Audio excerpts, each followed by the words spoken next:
ನಮಸ್ಕಾರ ರಿವ್ಯೂ ಚಾನಲ್ಗೆ ಸ್ವಾಗತ. ನಾನು ಸೌಖ್ಯ ಗಾಂವ್ಕರ್. ಕರ್ನಾಟಕ ಕಾಂಗ್ರೆಸ್ನಲ್ಲಿ ಸದ್ಯ ಮೂಡಾ ಟೆನ್ಷನ್, ವಾಲ್ಮೀಕಿ ನಿಗಮದ ಟೆನ್ಷನ್, ಬೇರೆ ಬೇರೆ ಕೇಸ್ಗಳು KIADB ಸೇರಿದಂತೆ ಎಲ್ಲ ಉರುಳು ಬಿಗಿಯಾಗ್ತಿರೋ ಹೊತ್ತಲ್ಲಿ ಡೆಲ್ಲಿಯಿಂದ ಬಂದಂತಹ ಬಿಗ್ ಮೆಸೇಜ್, ಅದು ಕೂಡ CM ಕುರ್ಚಿಗೆ ಸಂಬಂಧಪಟ್ಟಂತೆ ರಾಹುಲ್ ಗಾಂಧಿಯವರ ಈ ಸೂಚನೆಗೆ, ಈ ಮೆಸೇಜ್ಗೆ ಈಗ ರಾಜ್ಯ ಕೈಪಾಳ್ಯದಲ್ಲಿ ದೊಡ್ಡ ಮಟ್ಟದಲ್ಲಿ ಗೊಂದಲ ಮನೆ ಮಾಡಿದೆ. ಏನಪ್ಪ ರಾಹುಲ್ ಗಾಂಧಿಯವರ ಮಾತಿನ ಅರ್ಥ ಏನಿದೆ, ಹಾಗಾದ್ರೆ ಹೈಕಮಾಂಡ್ ತಲೆಯಲ್ಲಿ ಅನ್ನೋದು ಎಲ್ಲರನ್ನ ಕಾಡ್ತಿದೆ. ಈಗ ಸತೀಶ್ ಜಾರಕಿಹೊಳಿ ಅವರು ಸೈಲೆಂಟ್ ಆಗಿ ಡೆಲ್ಲಿಗೆ ಹೋಗಿ ರಾತ್ರೋರಾತ್ರಿ ವಾಪಸ್ ಬಂದ ಮೇಲೆ ನಾವು ರಿಪೋರ್ಟ್ ಮಾಡಿದ್ವಿ. ಇವತ್ತು ನೀವೆಲ್ಲ ಕಡೆ ಆ ಸುದ್ದಿಯನ್ನ ಗಮನಿಸ್ತಾ ಇರ್ತೀರಿ. ಅದರ ಬೆನ್ನಲ್ಲೇ ಹೊರಗಡೆ ಬರ್ತಿರೋ ಸೀಕ್ರೆಟ್ ಏನ್ ಹೇಳಿ ಕಳಿಸಿದ್ದಾರೆ ಹಾಗಾದ್ರೆ ಸತೀಶ್ ಜಾರಕಿಹೊಳಿ ಅವ್ರಿಗೆ? ರಾಹುಲ್ ಗಾಂಧಿ ಅವರು ರಾಜ್ಯಕ್ಕೆ ಬಂದ ಮೇಲೆ ಮತ್ತೊಂದು ಸೀಕ್ರೆಟ್ ಮೀಟಿಂಗ್ ಆಗಿದೆ. ಅಂದ್ರೆ ಮೀಟಿಂಗ್ ಆಗಿರೋದು ಸೀಕ್ರೆಟ್ ಆಗಿ ಉಳ್ಕೊಂಡಿಲ್ಲ, ಮೀಟಿಂಗ್ ನ ವಿಚಾರ ಸೀಕ್ರೆಟ್ ಆಗಿ ಉಳ್ಕೊಂಡಿದೆ. ಮೀಡಿಯಾ ಮುಂದೆ ಸಿಗ್ತಿಲ್ಲ, ಸತೀಶ್ ಜಾರಕಿಹೊಳಿ ಅವರು ಯಾರ ರಿಯಾಕ್ಷನ್ಗೂ ಸಿಗ್ತಿಲ್ಲ. ಡೆಲ್ಲಿಗೆ ಹೋಗಿ ಬಂದಿದ್ದೆ ಎಲ್ಲರಿಗೂ ಗೊತ್ತಾಗಿದೆ, ಬಟ್ ಅದ್ರ ಬಗ್ಗೆ ರಿಯಾಕ್ಷನ್ ಕೇಳಿದ್ರೆ ಅವ್ರು ಯಾರ ಕೈಗೂ ಸಿಗ್ತಾನೆ ಇಲ್ಲ, ಕಾಲ್ಗೂ ಸಿಗ್ತಾ ಇಲ್ಲ. ಯಾಕೆ? 2 ದಿನಗಳಿಂದ ಸತೀಶ್ ಜಾರಕಿಹೊಳಿ ಅವರು ಸೈಲೆಂಟ್ ಆಗಿ ರಣತಂತ್ರವನ್ನ ಹೂಡಿರೋದು ಯಾವುದ್ರ ಬಗ್ಗೆ? ಮಾಹಿತಿನ ಮುಂದೆ ಇಡ್ತಾ ಇದೀವಿ. ಮಿಸ್ ಮಾಡಿದ್ರೆ ನಮ್ಮ ಚಾನಲ್ನ ಸಬ್ಸ್ಕ್ರೈಬ್ ಮಾಡಿ, ನಿಮ್ಮ ಅಭಿಪ್ರಾಯ ಕಮೆಂಟ್ ಮಾಡಿ ತಿಳಿಸಿ. ವೀಕ್ಷಕರೇ, ಡೆಲ್ಲಿಗೆ ಹಾರಿದ್ರು. ಮೊನ್ನೆ ಅಷ್ಟೇ ಪರಮೇಶ್ವರ್ ಅವರು ಕಾಂಗ್ರೆಸ್ ಹೈಕಮಾಂಡ್ ಜೊತೆ ರಾಹುಲ್ ಗಾಂಧಿ ಅವ್ರ ಜೊತೆನೆ ಮಾತುಕತೆ ಮಾಡ್ಕೊಂಡು ಬಂದ್ರು. ಹೌದು, ಮೀಟ್ ಮಾಡಿದ್ದು ಹೌದು, ಬಟ್ CM ಕುರ್ಚಿ ಅಂತ ಹೇಳೋಕ್ಕಾಗಲ್ಲ, ಪ್ರಮೋಷನ್ ಆದ್ರೆ ನಾನು ಖುಷಿ ಆಗಿರ್ತೀನಿ ಅಂತ ಮಾತಾಡಿದ್ದು ಗಮನ ಸೆಳೀತು. ಅದಾದ್ಮೇಲೆ ಸತೀಶ್ ಜಾರಕಿಹೊಳಿ ಅವರು ಡೆಲ್ಲಿಗೆ ಹಾರ್ತಾರೆ. ರಾಹುಲ್ ಗಾಂಧಿ ಅವ್ರ ಜೊತೆ 25 ನಿಮಿಷ ಮೀಟಿಂಗ್ ಆಗಿದೆ. 5-10 ನಿಮಿಷ ಅಲ್ಲ, ಅಥವಾ ಇಲಾಖೆ ಅಭಿವೃದ್ಧಿ ಕೆಲಸ ಅಂತ ಕೇಂದ್ರ ಸರ್ಕಾರವನ್ನ, ಸಚಿವರುಗಳನ್ನ ಮೀಟ್ ಮಾಡ್ಕೊಂಡು ಬಂದಿದ್ದಷ್ಟೇನೂ ಅಲ್ಲ. ಹೈಕಮಾಂಡ್ ನಾಯಕರನ್ನು ಭೇಟಿ ಮಾಡ್ತಾರೆ. ಅರ್ಧ ಗಂಟೆ ಸುದೀರ್ಘವಾದ ಮಾತುಕತೆ ಆಗಿರುವುದು. ಇದು ಈಗ ಎಲ್ಲ ಕಡೆ ಚರ್ಚೆಗೆ ಕಾರಣ ಆಗಿದೆ. ಸತೀಶ್ ಜಾರಕಿಹೊಳಿ ಅವರು ಏನ್ ನಡೆಸಿದ್ದಾರೆ, ಅಸಲಿಗೆ ಏನಾಗ್ತಿದೆ, CM ಚೇಂಜ್ ಆಗೋದು ಫಿಕ್ಸಾ ಅನ್ನೋ ಮಟ್ಟಿಗೆ ಚರ್ಚೆ ಜೋರಾಗಿದೆ ದಿಢೀರ್ ಅಂತ ಈ ಬೆಳವಣಿಗೆಯಿಂದ. ರಾಹುಲ್ ಗಾಂಧಿ ಅವರು ಕೊಟ್ಟಿರೋ ಮೆಸೇಜ್ ಇದೆಯಲ್ಲ, ಡೈರೆಕ್ಟ್ ಆಗಿ ಕ್ಲಿಯರ್ ಆಗಿ ಕೊಟ್ಟಿರೋ ಮೆಸೇಜು ಕರ್ನಾಟಕ CM ಕುರ್ಚಿಗೆ ಸಂಬಂಧಪಟ್ಟಂತೆ ಈಗ ಎಲ್ಲರ ತಲೆಲೂ ಹುಳ ಬಿಟ್ಟಿದೆ. ಏನಪ್ಪಾ ಈ ಮಾತಿನ ಅರ್ಥ ಅಂತ ಸತೀಶ್ ಜಾರಕಿಹೊಳಿ ಅವರು ಹೇಳ್ತಾರಂತೆ. ಡೆಲ್ಲಿ ಮೂಲಗಳ ಮಾಹಿತಿಯ ಪ್ರಕಾರ ಏನಂತ, ತಾನು ತನು ಮನ ಧನ ಅರ್ಪಿಸಿ ಪಕ್ಷ ಸಂಘಟನೆ ಮಾಡೋದಕ್ಕೆ ರೆಡಿ ಇದ್ದೀನಿ ಅಂದ್ರೆ ಎಲ್ಲ ಶಕ್ತಿಗಳಿವೆ ನನ್ನ ಬಳಿ. ಶಕ್ತಿ ಪ್ರದರ್ಶನ ಒಂದು ರೀತಿಯಲ್ಲಿ, ಎಲ್ಲ ಶಕ್ತಿಗಳು ಇವೆ ನಮಗೆ. ನಾಯಕತ್ವ ವಹಿಸಿಕೊಳ್ಳಕ್ಕೆ ಬೇಕಾಗಿರುವಂತಹ, ಲೀಡ್ ಮಾಡೋದಕ್ಕೆ ಬೇಕಾಗಿರುವ ಎಲ್ಲ ಶಕ್ತಿಗಳನ್ನ ಒಗ್ಗೂಡಿಸಬಲ್ಲೆ ಅಂತ ತನ್ನ ಏನೇನು ಬಲಗಳನ್ನ ತೋರಿಸಿದ್ದಾರೆ, ಹೈಕಮಾಂಡ್ ಮುಂದೆ ಇಟ್ಟಿದ್ದಾರೆ. ಅದನ್ನೆಲ್ಲ ಗಮನಿಸಿ ಕೇಳಿಸ್ಕೊಂಡು ರಾಹುಲ್ ಗಾಂಧಿ ಅವರು ಅದ್ರ ಬಗ್ಗೆ ಮಾತಾಡದೆ ನೋಡೋಣ. ಇದಕ್ಕೆಲ್ಲ ಖರ್ಗೆ ಅವರ ಮೂಲಕ ನಿಮ್ಗೆ ಕ್ಲಾರಿಟಿ ಸಿಗತ್ತೆ. ಖರ್ಗೆ ಅವರು CM ಕುರ್ಚಿ ವಿಚಾರ ಏನೇನು ನಿಮ್ಗೆ ಈ ಪ್ರಶ್ನೆ ಎದ್ದಿದೆಯಲ್ಲ, ಅದೆಲ್ಲದ್ರ ಬಗ್ಗೆ ಕ್ಲಾರಿಟಿ ಕೊಡ್ತಾರೆ. ಖರ್ಗೆ ಅವರ ಮೂಲಕ ಸಮಸ್ಯೆ ಬಗೆಹರಿಯತ್ತೆ ಅಂದ್ಬಿಡ್ತಾರಂತೆ. ಖರ್ಗೆ ಅವರ ಮೂಲಕ ಸಮಸ್ಯೆ ಬಗೆಹರಿಸೋದು ಅಂದ್ರೆ ಹೆಂಗೆ? ಈ CM ಯಾರಾಗಬೇಕು ಅನ್ನೋ ಪ್ರಶ್ನೆಗೆ ಉತ್ತರ ಕೊಡ್ತಾರೆ ಅಂತಾನೋ, AICC ಅಧ್ಯಕ್ಷರಾಗಿ, ಅಥವಾ ಅವರೇ CM ಆಗ್ತಾರೆ ಅಂತ ಅರ್ಥನೋ? ಅವರ ಮೂಲಕ ಈ ಪ್ರಶ್ನೆಗೆ ಉತ್ತರ ಸಿಗತ್ತೆ ಅಂದ್ರೆ ಏನರ್ಥ ಅನ್ನುವ ಗೊಂದಲದಲ್ಲಿ ರಾಜ್ಯ ಕೈಪಾಳ್ಯ ಇದೆ. ಡೆಲ್ಲಿಯಿಂದ ಬರ್ತಾ ಇದ್ದ ಹಾಗೆ ಪರಮೇಶ್ವರ್ ಅವ್ರ ಜೊತೆಗೆ 2 ಗಂಟೆಗಳ ಕಾಲ ಮೀಟಿಂಗ್. ಮೊದಲೆಲ್ಲ ದಲಿತ ನಾಯಕರು ಅಂದ್ಕೊಂಡೆ ಬೇರೆ ಬೇರೆ ಎಲ್ಲರೂ ಸೇರ್ತಿದ್ರು, ಮುನಿಯಪ್ಪನವ್ರು ಸೇರ್ತಿದ್ರು, ಮಹದೇವಪ್ಪನವ್ರು ಬರ್ತಿದ್ರು. ಈಗ ಕೆಲ ದಿನಗಳಿಂದ ಪರಮೇಶ್ವರ್ ಮತ್ತು ಸತೀಶ್ ಜಾರಕಿಹೊಳಿ ಈ ಮೂಡಾ ಕೇಸ್ ಬ್ಲಾಸ್ಟ್ ಆದ್ಮೇಲೆ, ಪ್ರಾಸಿಕ್ಯೂಷನ್ಗೆ ಅನುಮತಿ ಆದಾಗಿಂದ ನೋಡ್ತಾ ಇದ್ವಿ ಬೆಳವಣಿಗೆಯನ್ನ. ಈಗ ಡೆಲ್ಲಿಗೆ ಹೋಗಿ ಬಂದ್ಮೇಲೆ 2 ಗಂಟೆ ಮೀಟಿಂಗ್ ಆಗಿದೆ.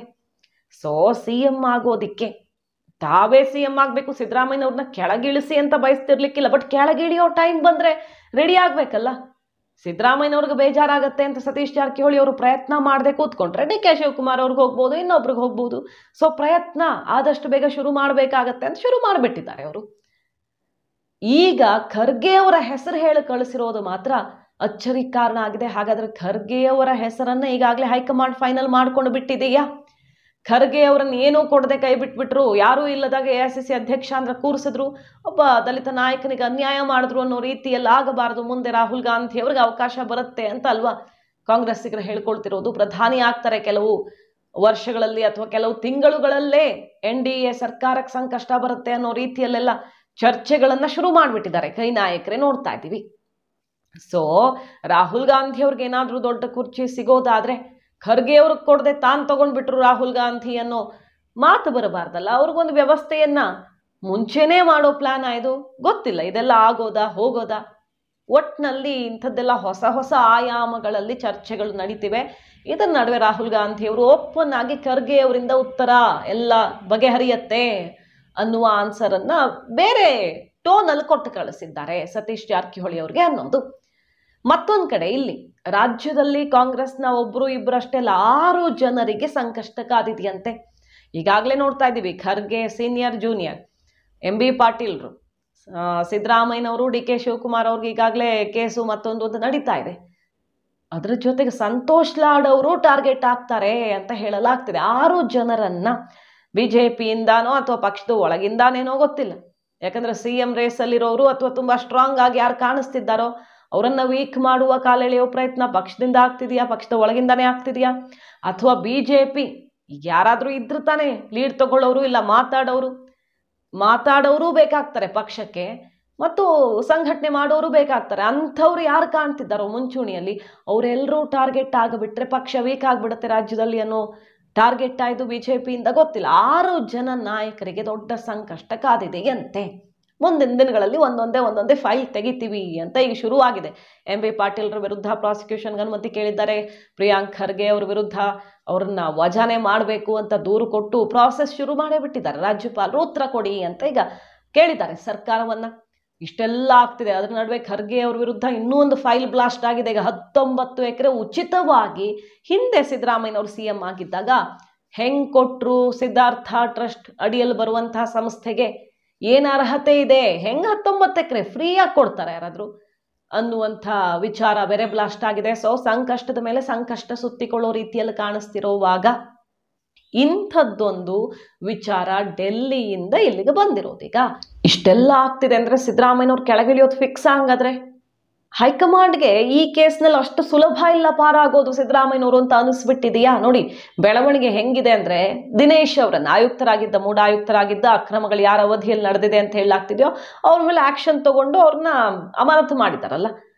ಅಮಾನತು ಮಾಡ್ತಾ ಇದ್ದ ಹಾಗೆ ದೂರುದಾರರಿಗೆ ಹೈಕೋರ್ಟ್ಗೆ ನಾಡಿದ್ದು ಕೊಡೋದಕ್ಕೆ ಬ್ರಹ್ಮಾಸ್ತ್ರ ಸಿಕ್ಕಿದೆ. ನಮ್ಗೆ ಇದಕ್ಕಿಂತ ಇನ್ನೇನು ಬೇಡ, ಇದೊಂದು ದಾಖಲೆ ಸಾಕು ಅಂತಿದ್ದಾರೆ. ಯಾಕಂದ್ರೆ ಸರ್ಕಾರನೇ ಈಗ ನಗರಾಭಿವೃದ್ಧಿ ಇಲಾಖೆಯೇ ಅಮಾನತು ಆದೇಶದಲ್ಲಿ ಏನು ಬರೆದಿದೆ, ನಿಯಮ ಅಲ್ಲಿ ಅನುಸರಿಸಿಲ್ಲ, ಅಕ್ರಮವಾಗಿ ಏನು ಮಾಡಿದ್ದಾರೆ, ಆ ಕಾರಣಕ್ಕೆ ಅಮಾನತು ಮಾಡ್ತಿದ್ದೀವಿ ಅಂತ. ಯಾವ ಅಕ್ರಮ ಅಂತ ಕೇಳಿದ್ರೆ 50-50 ಅನುಪಾತ ಇಂತಹ ಇಸ್ವಿ ಮುಂಚಿನ ಬಡಾವಣೆ ಭೂಸ್ವಾಧೀನಕ್ಕೆ ಅನ್ವಯನೇ ಆಗಲ್ಲ ಅಂತ ಕ್ಲಿಯರ್ ಆಗಿ ಹೇಳಿದೆ. ಆ ನಿಯಮವನ್ನ ಮೀರಿಯೇ ಆಗಿರೋದು ಈ ಪಾರ್ವತಿಯವರ 14 ನಿವೇಶನ ಪರಿಹಾರ. ಹಾಗಾಗಿ ಕ್ಲಿಯರ್ ಆಗಿ ಇಲ್ಲೇ ಸಿಕ್ಕಿಬಿಟ್ಟಿದೆಯಲ್ಲ, ಇದಾಗಲ್ಲ ಅಂತ ಆದೇಶ ಸರ್ಕಾರನೇ ಕೊಟ್ಟಿದೆ, ಅದನ್ನೇ ಇವರು ಮಾಡಿದ್ದಾರೆ. ಸೊ ತಪ್ಪು ಅನ್ನೋದನ್ನ ಸರ್ಕಾರವೀಗ ಒಪ್ಪಿಕೊಂಡು ಆಕ್ಷನ್ ತಗೊಂಡಿದೆ. ಒಂದು ತಲೆದಂಡ ಆಗಿದೆ ಮೂಡ ಕೇಸಲ್ಲಿ. ಇದು ಒಂದು ಸಾಕು, ಇನ್ಯಾವ ಫೈಲು ಬೇಡ ಅನ್ನೋ ಮಟ್ಟಿಗೆ ಆತ್ಮವಿಶ್ವಾಸದ ಮಾತುಗಳನ್ನು ಆಡ್ತಿರೋದು. ಕೇಸ್ನಲ್ಲಿ ಅತಿ ದೊಡ್ಡ ಬೆಳವಣಿಗೆ. ಕಾದು ನೋಡಬೇಕು. ಮಾಹಿತಿ ನಿಮ್ಗೆ ಇಷ್ಟ ಆಗಿದ್ರೆ ಮಿಸ್ ಮಾಡಿದ್ರೆ ನಮ್ಮ ಚಾನಲ್ನ ಸಬ್ಸ್ಕ್ರೈಬ್ ಮಾಡಿ. ನಿಮ್ಮ ಅಭಿಪ್ರಾಯ ಕಮೆಂಟ್ ಮಾಡಿ ತಿಳಿಸಿ. Thank you.